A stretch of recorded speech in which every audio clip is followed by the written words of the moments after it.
Now move over to the BT card, as I'm gonna be there again. 3 fights I'm interested in.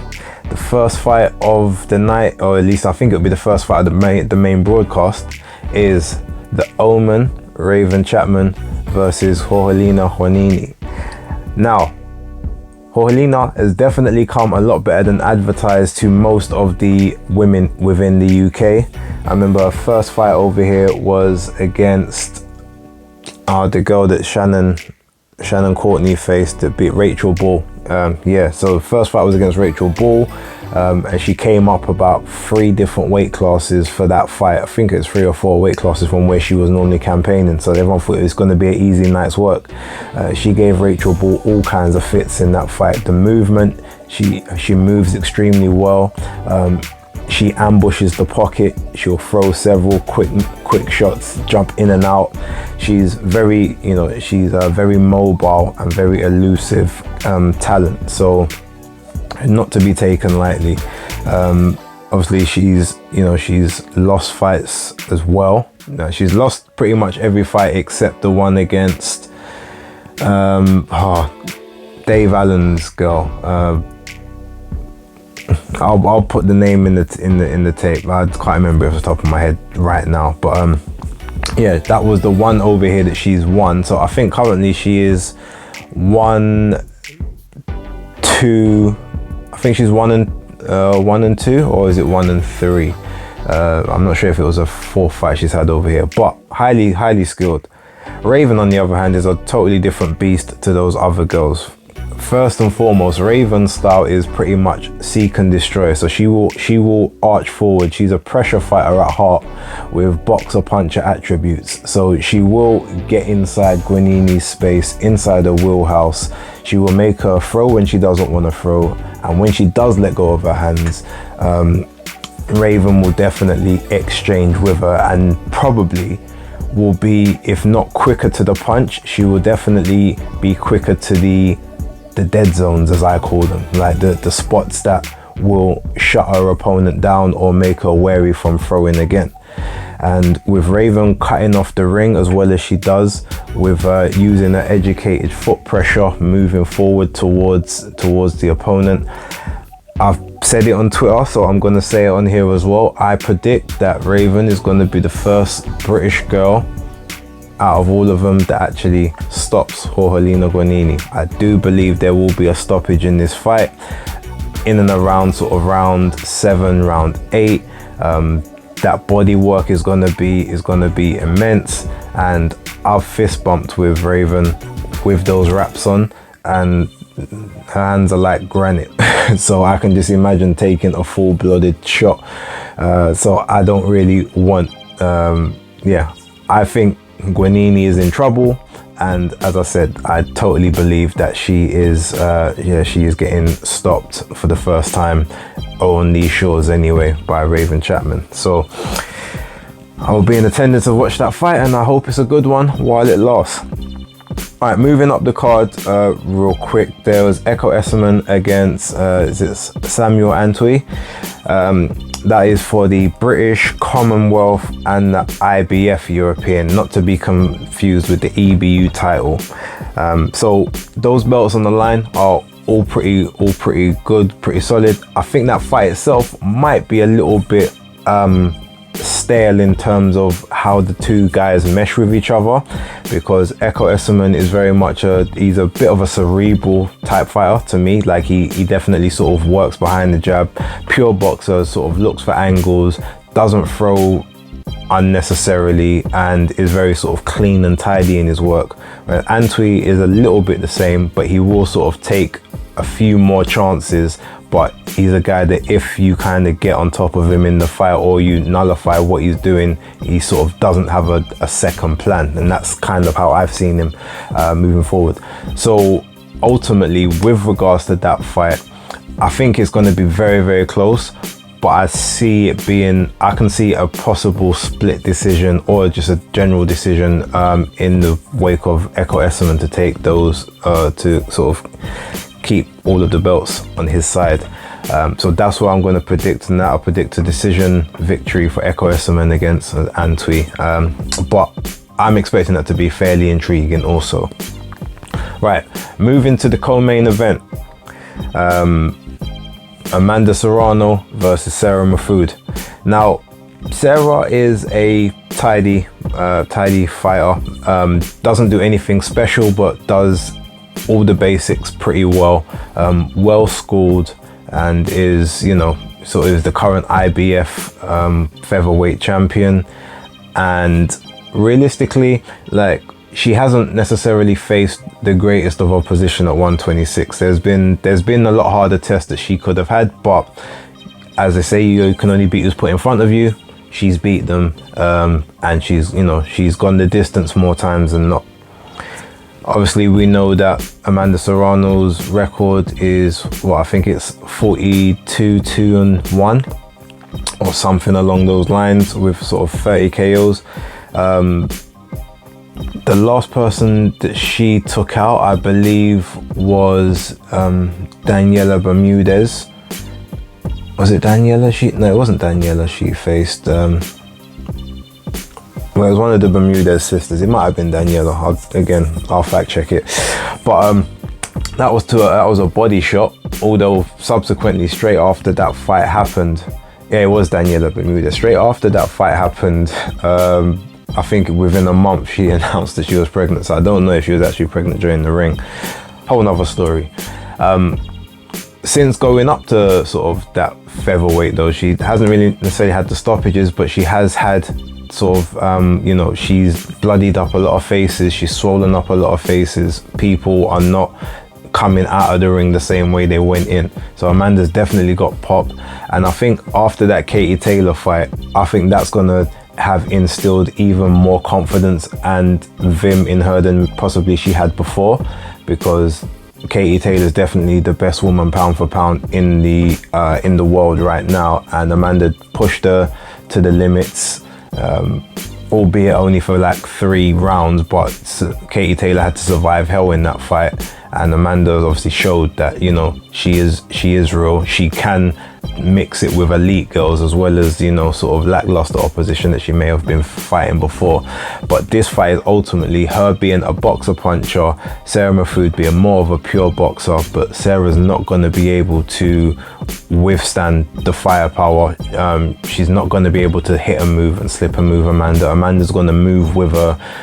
Being also from southpaw, like Sarah, the way that she normally wants to angle away from when she's throwing shots and exiting, Amanda's already going to have that blocked off because that's just her natural positioning anyway.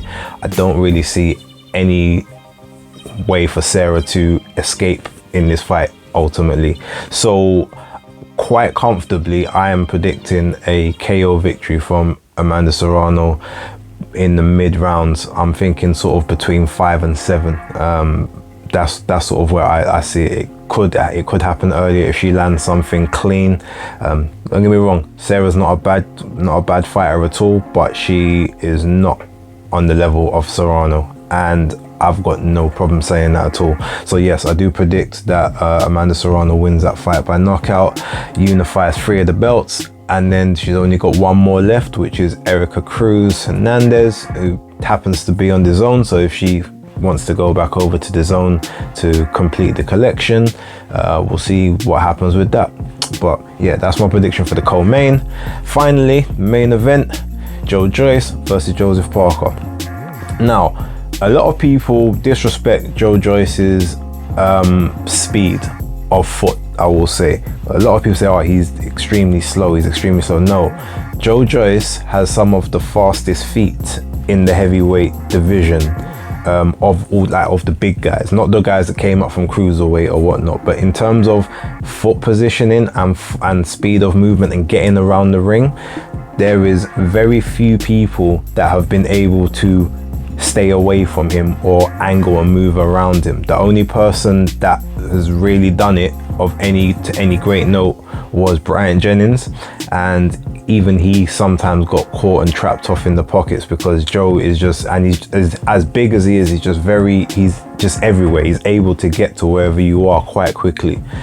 Hand speed, as I've always said, his combinations are very slow in terms of his biomechanics for his hands, but everything is thudding. But his jab is actually quite a quick and consistent jab.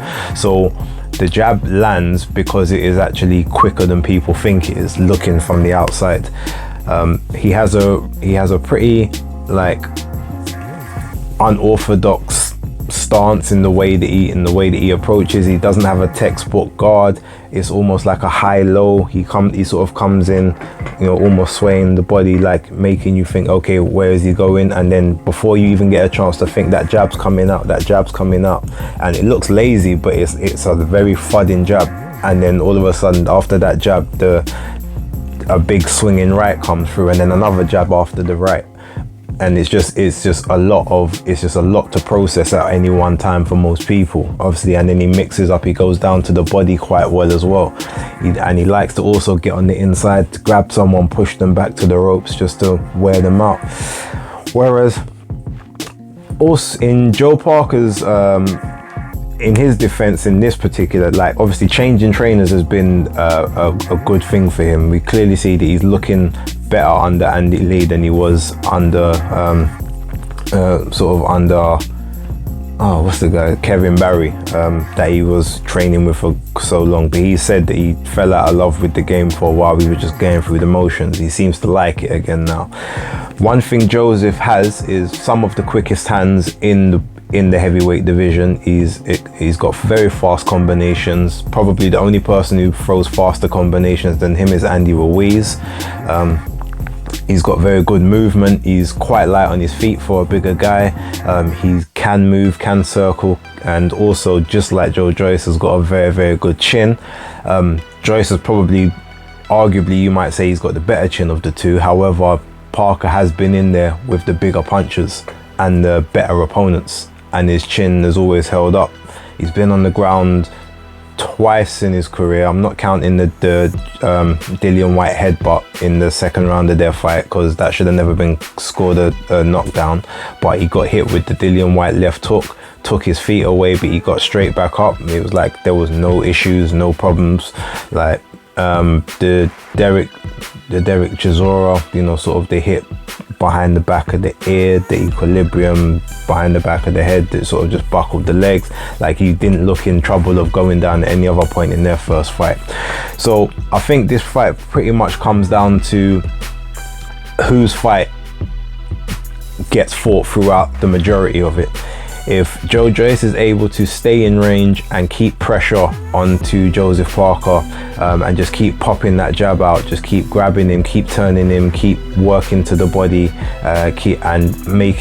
making Parker have to just reset and recover and tuck up and try and survive more than anything, then clearly it's a very sort of dominant Joyce performance, while obviously he will be taking shots.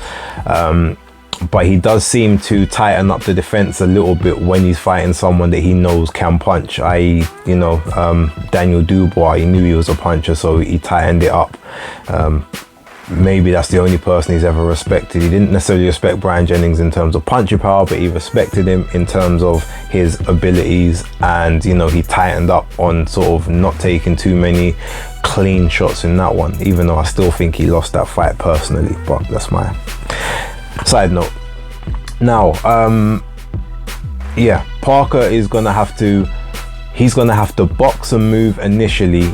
He can't stay and just trade with Joe at this point, because that gives Joe his best chance to land. His whole game plan has to be about breaking him down, attack his body, attack his head, try and angle underneath his arms, get round to the side of him, and hit a move for sort of the first couple of rounds to see if he can make any dents. If he can't make a significant dent in the first half of the fight, then he's literally got a box and move for the rest of it, because Joyce's engine will stay consistent throughout the entire 12 rounds. That's been shown. He fights at a pace that he manages, that he never seems to tire from. And, you know, Parker has had issues in the past with trying to conserve his gas tank and you know, sort of taking rounds off just to make sure he can go the rounds. Now, I don't think he's going to have those same issues now, because he knows that he can go 12 rounds. He's done it a lot with sort of, like I said, much better opponents, or at least much higher level opponents than Joyce has proven himself to be at this point. But ultimately, I think that his experience and being in there with just naturally better guys, also probably, I think he had slightly more of an extensive amateur pedigree than Joyce as well. I think he's had more amateur bouts. I could be slightly wrong in that, but I think that's the case. Plus, he's 7 years younger, or at least he's about to be 7 years younger, or 6.5, 6.75, however you want to view it. Yeah, more experience, more high level experience. I feel like he hits hard enough that Joyce is not going to just want to take the shots flush. And I do really think that he will rack up a lot of early rounds with his, with his movement and accurate striking and combinations, probably getting off 3 shots before Joyce gets a chance to throw one, and just being away fast enough before that shot lands, or tying up on the inside. So my ultimate prediction is I actually do think that JoyceParker wins this fight, provided there are no shenanigans on the scorecards. He's not the home fighter, this isn't his platform, but I feel like he's gonna do enough that he can get a points decision. I don't think it'll be a knockout, but I wouldn't be surprised if either man does actually hit the floor in this fight. But I do think it goes the distance, and I think Parker will eke out a points decision, probably a split decision, for them to have to run it back. But that's my predictions. That's all the ones I'm gonna do for this. Probably run over time, but listen, leave yours in the comments down below. Let me know what you guys think, and as always, that's Basis Picks locked.